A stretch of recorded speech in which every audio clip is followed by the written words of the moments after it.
সাতক্ষীরার কাছাকাছি সোনাবেড়ে গ্রামে রানী রাসমণির জামাতা মথুরবাবুর পৈতৃক ভিটে। তাঁরই কাছাকাছি একটি গ্রামে মথুরবাবুর গুরুঘর। গুরুবংশের শরিকি অংশ নিয়ে ঝগড়া বেঁধেছে।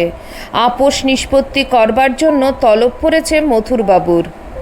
এবড়োখেবড়ো রাস্তা। ঠাকুর শ্রী শ্রী রামকৃষ্ণ পরমহংসদেব এবং তার ভাগ্নে হৃদয় চলেছেন পালকিতে, আর মথুরবাবু হাতির হাওদায়। সহসা শিশুর মতন হয়ে গেলেন ঠাকুর। বললেন, আমি হাতি চড়ব। মথুরবাবু বাহন বদলালেন। ঠাকুর এবং হৃদয়কে হাতিতে চাপিয়ে নিজে এলেন পালকিতে। হাতিতে চড়ে ঠাকুরের আনন্দ তখন দেখে কে? সেই হাতিতে চেপে পরম আনন্দে ঠাকুর ভাগ্নে হৃদয়কে বললেন, সর্বভূতের নারায়ণের গল্প জানিস তো? গুরু শিখিয়ে দিয়েছে শিষ্যকে, শিষ্যকে আর পায় কে? পথ দিয়ে হাতি চলছে, ওপর থেকে মাহুত বলল, সরে যাও। শিষ্যের তখন সর্বভূতে নারায়ণ। সে ভাবল, সরব কেন? আমিও নারায়ণ, হাতিও নারায়ণ, আমাদের মধ্যে বিরোধ নেই। সরাসরি হাতির সামনে এসে দাঁড়ালো, সরল না এক চুল। হাতি তাকে শুঁড়ে করে ধরে দূরে ছুঁড়ে ফেলল। ঘা ব্যথা সারবার পর গুরুর কাছে এসে নালিশ করল শিষ্য। গুরু বললে, ভালো কথা, তুমিও নারায়ণ, হাতিও নারায়ণ, আর মাহুতটি কি নারায়ণ নয়? মাহুত নারায়ণের কথা শুনবে না? দক্ষিণেশ্বরে ফিরে এলো দলবল। একবার মথুরবাবুর সঙ্গে ঠাকুর এবং ভাগ্নে হৃদয় গেছেন নবদ্বীপে। ঠাকুর বললেন, চলো একবার দেখে আসি নিমাইয়ের জন্মভূমি। কেউ বলে নিম গাছের নিচে জন্মেছিলেন বলে নিমাই, কেউ বলে জমের মুখে তেতো লাগবে বলে নিমাই, কেউ বলে আটটি কন্যা মরে যাবার পর নবম গর্ভে জন্মেছিলেন বলেই নিমাই। কিন্তু এমন কাঁদুনে ছেলে কিছুতেই শান্ত হতে চায় না। পাড়ার স্ত্রীলোকদের কতজনের কত রকম চেষ্টা, কিছুতেই নিবৃত্তি নেই। অগত্যা অনুপায় হয়ে হরিনাম শুরু করে দেয় সবাই। ব্যাস, শিশুর মুখে খিলখিল হাসি। পরম সংকেত পেয়ে গেল সকলে, শিশু কাঁদলেই হরিনাম করতে হবে। আর শিশুও এমনই দুধে, তার কেবল থেকে থেকে কান্না। সত্যি কি চৈতন্য মহাপ্রভু অবতার, নাকি সবাই টেনে বুনে বানিয়েছে একটা? চলো নিজে গিয়ে দেখে আসি। হ্যাঁ, নিজে সেখানে গেলেই ঠিকঠাক বোঝা যাবে। চৈতন্য মহাপ্রভু যদি অবতার হনই, তবে সেখানে কিছু না কিছু প্রকাশ থাকবেই, আর ইশারা ঠিক মিলে যাবে চট করে। রামকৃষ্ণ পরমহংসদেব এলেন নবদ্বীপে। বড় গোসাইয়ের বাড়ি, ছোট গোসাইয়ের বাড়ি দেখতে লাগলেন ঘুরে ঘুরে। হেতা হোতা হেন তেন কত ঠাকুর দেবতার থান, কোথাও কিছু দেখতে পেলেন না। সর্বত্রই শুকনো হাঁড়ি ঠনঠন করছে, কোথাও দেবভাব নেই। দূর, এখানে তবে এলাম কি করতে? চল ফিরে চল নৌকোয়। ভাগ্নে হৃদয়রাম বললেন, তাই সই, ফিরে চলো। কিন্তু নৌকোয় যেই উঠেছেন ঠাকুর, অমনি বদলে গেল দৃশ্যপট। অলৌকিক দর্শন হলো তার। ওই এলো, ওই এলো বলতে বলতে চকিতে সমাধিস্থ হয়ে পড়লেন তিনি। জলে পড়ে যাচ্ছিলেন। হৃদয়রাম ধরে ফেললেন। জিজ্ঞেস করলেন, কি দেখলে আকস্মাৎ? ঠাকুর বললেন, দেখলুম দুটি সুন্দর ছেলে। আহা, এমন রূপ কখনো দেখিনি। তপ্ত কাঞ্চনের মতন রং, কিশোর বয়স, মাথায় একটা করে জ্যোতির মণ্ডল। হাত তুলে আমার দিকে চেয়ে হাসতে হাসতে আকাশ পথ দিয়ে ছুটে আসছে। এসেই একেবারে এই খোলটার মধ্যে ঢুকে গেল, আর আমার কিছু হুঁশ রইল না। ওরে, ওরাই হচ্ছে নিমাই নিতাই। নিমাই যে অবতার, তাতে কি কোনো সন্দেহ আছে? কিন্তু এ ভাব নবদ্বীপে না এসে এই গঙ্গাবক্ষে এলো কেন? মথুরবাবু বললেন, যে নবদ্বীপে মহাপ্রভুর জন্ম, তা গঙ্গায় ভেঙে গেছে। এই যে বালুর চড়া দেখতে পাচ্ছ, এই ছিল আসল নবদ্বীপ। তাই হালের শহরে না হয়ে এই বালুর চড়ার কাছে এসে তোমার ভাব হলো। তুমি ভাবাম্বুনিধি, তুমি সর্বগুণেশ্বর। ঠাকুর বললেন, আমি কেউ নই, আমি আবার কে? এইভাবেই ক্রমশ মথুরবাবু ভক্তিতে বিশ্বাসে অত্যুজ্জ্বল হয়ে উঠলেন। সকাতরে একদিন ঠাকুরকে বললেন, বাবা আমাকে ভাব সমাধি দাও। হাসলেন ঠাকুর, বললেন, দিব্যি তো আছো, সুখে থাকতে ভূতের কিল খাবে কেন?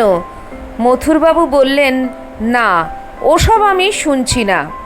ঠাকুর বললেন, না শুনলে চলবে কেন? তোমার এদিক ওদিক দুদিক চলছে, ভাব হলে যে অথই জলে পড়বে, সংসার থেকে মন যে তখন উঠে যাবে, তখন তোমার বিষয় আশয় কে দেখবে, কে শুনবে? 12 ভূতে যে লুটে খাবে সর্বস্ব। মথুরবাবু তবুও নাছোড়বান্দা। ঠাকুর বললেন, ওগো, কালে হবে, কালে হবে। একটা বিচি পুঁততে পুঁততেই কি গাছ হয়? আর গাছ হয়েই কি ফল পাওয়া যায়? ভক্ত, ভৃত্য আর ভাণ্ডারী এই মথুরবাবু। কখনো প্রভু জ্ঞানে ইষ্ট পুজো, কখনো বা সন্তান ভাবে স্নেহ শ্রাবণ, কখনো অভিভাবক জ্ঞানে সতর্ক সম্মান, কখনো বা মিত্র বুদ্ধিতে সমতা মমতা। আর যিনি বিশ্বজনক, যিনি আত্মীয়ের চেয়েও আত্মীয়, সর্বত্র যার ক্ষমা, দয়া, বিশ্বাস আর আশীর্বাদ, তাকেই মাঝখানে রেখে একই ধৈর্যের শয্যায় শুয়েছেন দুইজনে, মথুরবাবু আর তার স্ত্রী জগদম্বা দেবী। ঠাকুর ভাব দিতে রাজি হলেন না বলে মরমে মরে রইলেন মথুরবাবু। মাকে বললেন, মা, আমাকে বঞ্চনা করে তোর লাভ কি? কি খেলা দেখাবার জন্য মথুরবাবুকে মা নিয়ে এসেছিলেন ঠাকুরের কাছে, তা কি মথুরবাবু জানেন? বারে বারে ঠাকুরকে যাচাই করে দেখবার জন্য। সাধে কি আর মথুরবাবু লুটিয়ে পড়লেন মাটিতে? দেখলেন যতই আগুন আনেন ততই সোনা টকটকে রং ধরে। একলা ঘরে সুন্দরী মেয়ে মানুষ এনে দিলেন। রামকৃষ্ণ পরমহংসদেব দুর্গাস্তব শুরু করলেন। শাল চাপিয়ে দিলেন গায়ে, তার গায়ে থুতু ছিটোতে লাগলেন। রূপোর সাজ আর গড়গড়া দিলেন কিনে। ঠাকুর বললেন, গামছা পরে ডাবা হুঁকো খেতে দোষ হলো কি? বিষয় দিতে চাইলেন মথুরবাবু। ঠাকুর এই মারেন তো সেই মারেন। মথুরবাবু তার নিজের সংসারের ওপরে দিলেন তাকে অপ্রতিহত প্রভুত্বের অধিকার। ঠাকুর এক নজর তাকিয়েও দেখলেন না। কামারপুকুরের সংসারের জন্য কত অর্থ ব্যয় করলেন, এতটুকু কাতরতা বা কৃতজ্ঞতা নেই ঠাকুরের। মথুরবাবু মনে মনে বললেন, এ কে তুমি বৈরাগ্য বাড়িনিধি? আমি অনেক দুষ্কার্য করেছি, জমিদারি বজায় রাখতে খুন খারাপি করতেও কসুর করিনি। এবারে দাও আমাকে নৈষ্কর্মের নিষ্কৃতি, আমাকে ভাব দাও। ঠাকুর প্রবোধ দিয়ে বললেন, ওগো, ঠিক ঠিক যে ভক্ত, সে কি তাকে দেখতে চায়? সে শুধু তার সেবা করে, তার সেবাতেই তার পরমানন্দ, তার বেশি আর সে কিছু চায় না। তবুও মন ওঠে না মথুরবাবুর। ঠাকুর বললেন, তা কি জানি বাপু, মাকে তবে গিয়ে বলি, দেখি তার কি ইচ্ছে। এর দিন কয়েক পরেই হঠাৎ একদিন মথুরবাবুর ভাব সমাধি উপস্থিত। 3 দিন ধরে ঠায় জড়ো অবস্থা। ডেকে পাঠালেন ঠাকুরকে, দেখে যাও কোথায় এসে উঠেছি শেষ পর্যন্ত। ঠাকুর এসে দেখলেন, আশ্চর্য, এ কি হয়ে গিয়েছে মথুরবাবু? যেন আরেক দেশের মানুষ, চেনা যায় না চট করে। 2 চোখ লাল, কেঁদে ভাসিয়ে দিচ্ছেন। মুখে শুধু ঈশ্বরের কথা, শুধু অধ্যাত্মরতি। কিন্তু ঠাকুরকে দেখেই 2 পা জড়িয়ে ধরলেন মথুরবাবু। আকুল কণ্ঠে বললেন, বাবা, ঘাট হয়েছে, তোমার ভাব তুমি ফিরিয়ে নাও। ঠাকুর বললেন, কেন, কি হলো? মথুরবাবু বললেন, সব তছনছ হয়ে গেল। 3 দিন ধরে এই অবস্থা, বিষয়কর্মে মন দিতে পারছি না, চেষ্টা করলেও মন উঠে উঠে যাচ্ছে। 3 দিনেই 12 ভূত ছেড়ে 33 ভূত এসে লেগেছে। ঠাকুর বললেন, কেন? তখন যে খুব ভাব চেয়েছিলে শখ করে, এখন ফেরত দিলে চলবে কেন? মথুরবাবু বললেন, এদিকে সব যে যায়। ঠাকুর বললেন, কেন, আনন্দ নেই? মথুরবাবু বললেন, আছে, কিন্তু সে আনন্দ যিনি নিত্যানন্দ তোমারই সাজে। আমাদের ওসবে কাজ নেই, আমাদের পদসেবা, পরজ্ঞানে পরাসেবা। হাসতে লাগলেন ঠাকুর, বললেন, তাই তো বলেছিলাম আগে। মথুরবাবু বললেন, তখন কি অত শত বুঝেছি? তখন কি জানতাম যে ভাবের গোয়ে 24 ঘন্টায় ফিরতে হবে? ইচ্ছে করলেও আর কিছুতেই মন দিতে পারবো না। তখন আর ঠাকুর কি করেন? মথুরবাবুর বুকে স্নেহের হাত বুলিয়ে দিলেন। ধাতস্থ হলেন মথুরবাবু। ঠাকুর বললেন, কি হবে ওসব ভাবটাবে? শুধু তার নাম করো, তার দয়ায় বিশ্বাস করো, ব্যাকুল হয়ে প্রার্থনা করো তার কাছে। কি চাইবে? শুধু আশ্রয়, শুধু শান্তি, শুধু প্রসন্নতা। সাধন ভজন কেবল ডানা বেদনা করবার জন্য। আকাশে উঠতে উঠতে ডানার ব্যথা হলেই পাখি কোথাও কোনো উঁচু জায়গায় এসে বসে। সেই উঁচু জায়গাটি তিনি, আর তারই জন্য সাধন। প্রসূতি গাভী মুখে ঘাস খেলেও যেমন তার মন পড়ে থাকে বাছুরের ওপর, তেমনি সংসার কর্মে লেগে থাকলেও মন ফেলে রাখো ঈশ্বরে। একবার মথুরবাবুর খুব অসুখ করেছে। ফোড়ার যন্ত্রণায় ছটফট করছেন তিনি। হৃদয়রামকে দিয়ে বলে পাঠালেন, ঠাকুর যেন একবারটি আসেন। তাই শুনে ঠাকুর বললেন, আমি গিয়ে কি করব? আমি কি তার ফোড়া ভালো করতে পারবো? গেলেন না ঠাকুর। মথুরবাবু আবার লোক পাঠালেন। বাতাসে পাঠালেন তার যন্ত্রণার কাতরতা। অগত্যা যেতে হলো ঠাকুরকে। অনেক কষ্টে তাকিয়ায় ঠেস দিয়ে উঠে বসলেন মথুরবাবু।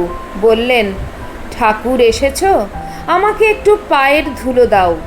ঠাকুর বললেন, তুমি কি ভেবেছ আমার পায়ের ধুলোয় তোমার ফোড়া ভালো হবে? সারা অন্তরে ছিছি করে উঠলেন মথুরবাবু। বললেন, ঠাকুর, আমি কি এমনই? আমি কি আমার ফোড়ার জন্য তোমার পায়ের ধুলো চাই? দু চোখ দিয়ে অশ্রুধারা নেমে এলো। মথুরবাবু বললেন, আমার ফোড়ার জন্যে তো ডাক্তার আছে।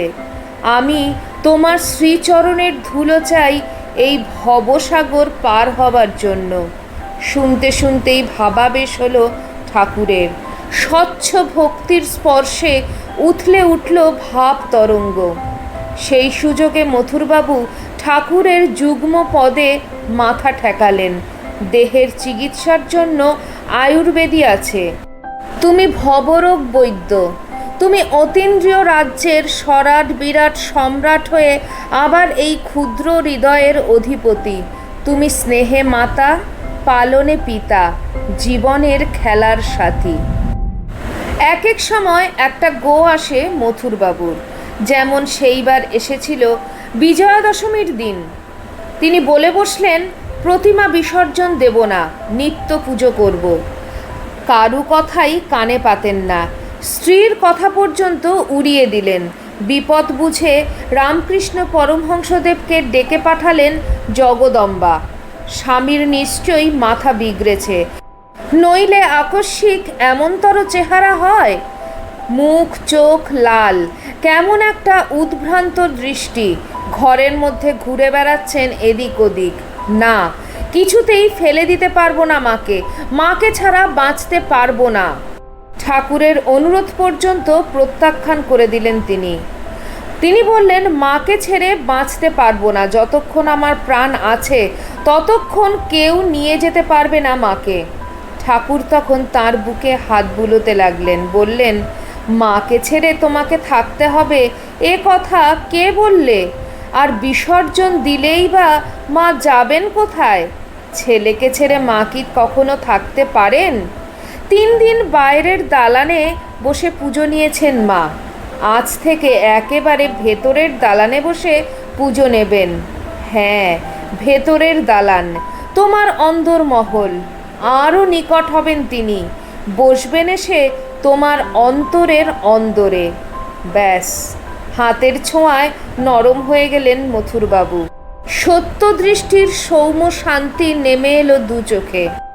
পরবর্তীকালে ঠাকুর ভক্তদের বলেছিলেন, কথা কইতে কইতে অমন করে ছুঁয়ে দি কেন জানিস? যে শক্তিতে ওদের ওই গোটা থাকে সেইটের জোর কমে গিয়ে ঠিক ঠিক সত্য বুঝতে পারবে বলে। বাংলার 1278 সালের আষাঢ় মাসের শেষ দিকে মথুরবাবু জ্বরে পড়লেন। দেখতে দেখতেই বিকারে দাঁড়িয়ে গেল জ্বর। ঠাকুর গিয়েছেন দেখা করতে। মথুরবাবু বললেন, আচ্ছা ঠাকুর, সেই যে তুমি বলেছিলে তোমার অনেক ভক্ত আসবে, কই তারা তো আজও এলো না? ঠাকুর বললেন, কি জানি বাপু কতদিনে আসবে সব। মা যত কিছু দেখিয়েছেন সব ফলেছে, শুধু এইটিই বুঝি ফলল না। ঠাকুরের মুখে ঈষৎ বিষাদ ছায়া। ঠাকুর বললেন, জানো না সেই ভূতের সঙ্গী খোঁজা? ভূত একা একা ঘোরে, সঙ্গী সাথী জুটছে না একটাও। শনি মঙ্গলবারে যদি কেউ অপঘাতে মরে তাকে ধরে আনবার জন্য দৌড়ে যায়, ভাবে যেহেতু শনি মঙ্গলবারে মরেছে ভূত হবে নির্ঘাত, সঙ্গী পাওয়া যাবে এতদিনে। কিন্তু যেই সামনে ছুটে যায় দেখে হয় লোকটা শেষ পর্যন্ত মরেনি, নয়তো বার গুনতে ভুল হয়েছে, ভূতের আর সঙ্গী মেলে না। আমারও হয়েছে সেই দশা। আমার কথা নেবে কে? আমি তাই সঙ্গী খুঁজছি আমার ভাবের লোক। খুব ভক্ত দেখলে মনে হয় এই বুঝি আমার ভাব নিতে পারবে, কিন্তু না, কদিন পরেই সে আরেক রকম হয়ে যায়। তরোয়াল দিয়ে সে দাড়ি চাঁচে। মনের কথা কইব কিসই কইতে মানা, দরদি নইলে প্রাণ বাঁচে না। কথায় কেমন যেন একটা করুণ বেদনা। মথুরবাবু বললেন, তারা আসুক আর না আসুক, আমি আছি। আমি একাই 100 ভক্তের সমান। তাই মা হয়তো আমাকে দেখিয়েই তোমাকে বলেছিলেন অনেক ভক্ত আসবে। ঠাকুর বললেন, কে জানে বাপু, মাই জানেন। কিন্তু ঠাকুর বুঝতে পারলেন মাই এবার নিজে এসেছেন মথুরবাবুকে নিয়ে যেতে। মনে মনে বললেন, যা মায়ের কাছে যা, দেখগে সেই দেবী লোক। নিজে আর এলেন না ঠাকুর, খোঁজ নিতে রোজ পাঠায় হৃদয়রামকে। কাশীতে রামকৃষ্ণ পরমহংসদেবের অনুরোধে মথুরবাবু কল্পতরু সেজেছিলেন। যে যা চাইল তাই দান করলেন অকাতরে। ঠাকুরকে তিনি বললেন, তুমি কিছু চাও ঠাকুর? ঠাকুর বললেন, আমাকে একটি কমণ্ডলু দাও।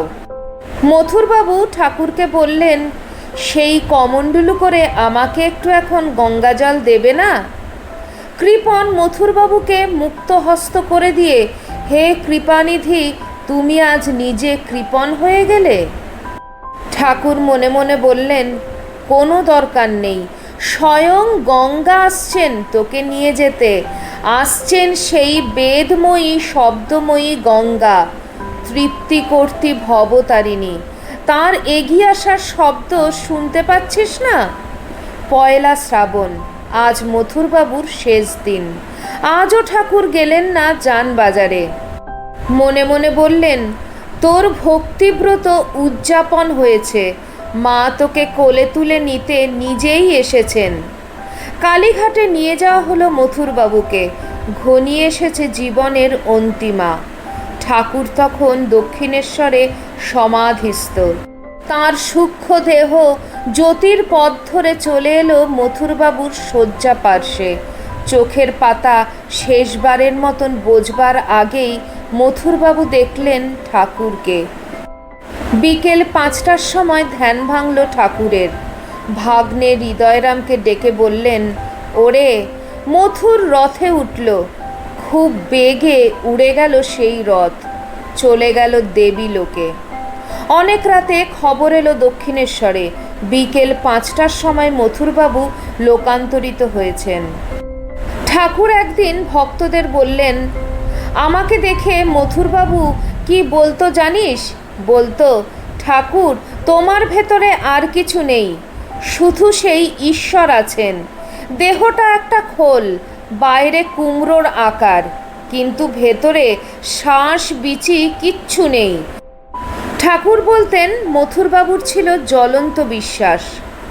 কর্ম করতে গেলে আগে একটি বিশ্বাস চাই, একটি আনন্দময় বিশ্বাস।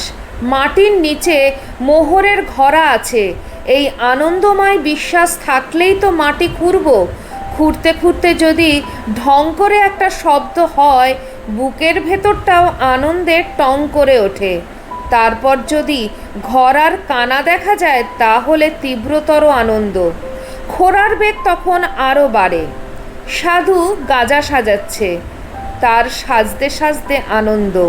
টানবার আগে থেকেই আনন্দ। হনুমানের রাম নামে বিশ্বাস, বিশ্বাসের গুণে সে সাগর লঙ্ঘন করলে, আর স্বয়ং রামচন্দ্র তাকে সাগর বাঁধতে হলো। একদিন একজন ভক্ত ঠাকুরকে জিজ্ঞেস করলেন, আচ্ছা ঠাকুর, মৃত্যুর পর মথুরবাবুর কি হলো? তার নিশ্চয়ই আর জন্মাতে হবে না। ঠাকুর বললেন, কে বললে? সে নিশ্চয়ই কোথাও একটা রাজা টাজা হয়ে জন্মেছে, তার মধ্যে যে ভোগ বাসনা ছিল। ঠাকুর বলছেন, যোগভ্রষ্ট হলে ভাগ্যবানের ঘরে জন্ম হয়, তারপরে আবার ঈশ্বরের জন্য সাধনা করে। পূর্বজন্মে ঈশ্বর চিন্তা করতে করতে হঠাৎ হয়তো ভোগ করবার লালসা হয়েছে, তাকেই বলে যোগভ্রষ্ট। কামনা থাকতে, লালসা থাকতে মুক্তি নেই। ঠাকুর আরও বলছেন, ওরে বাসনায় আগুন দে। এই কথা শুনেই বেরিয়ে গিয়েছিলেন লালাবাবু। 7 লাখ টাকার আয়ের সম্পত্তি ছেড়ে চলে গেলেন বৃন্দাবনে। ঠাকুর বলছেন, ধর্মের সূক্ষ্ম গতি। ছুঁচে সুতো পরাচ্ছ, সুতোর মধ্যে একটু আঁশ থাকলে ছুঁচের ভেতর আর ঢোকে না। কামনা থাকলে আর ভগবান নেই। তাই তো শ্রী শ্রী মা বলেছেন, ভগবানের কাছে শুধু নির্বাসনা চাইতে হয়। এতক্ষণ আপনারা শুনছিলেন শ্রী শ্রী ঠাকুর রামকৃষ্ণ পরমহংসদেব এবং মথুরবাবুর কথা। আপনাদের ভিডিওটি কেমন লাগলো অবশ্যই কমেন্ট সেকশনে কমেন্ট করে জানাবেন। চ্যানেলে নতুন বন্ধুদের কাছে একান্ত অনুরোধ, চ্যানেলটি সাবস্ক্রাইব করে আমার পাশে থাকবেন, আর পাশে থাকা বেল আইকনটি অবশ্যই ক্লিক করে দেবেন, যাতে আমার পরবর্তী ভিডিওতে আপনার সঙ্গে আমার আবার দেখা হয়। তাহলে আজ এই পর্যন্তই। সবাই ভালো থাকবেন, সুস্থ থাকবেন। আবার খুব শিগগিরই দেখা হচ্ছে আপনাদের সঙ্গে কোনো একটি নতুন ভিডিওতে। জয় ঠাকুর, জয় মা, জয় স্বামীজি।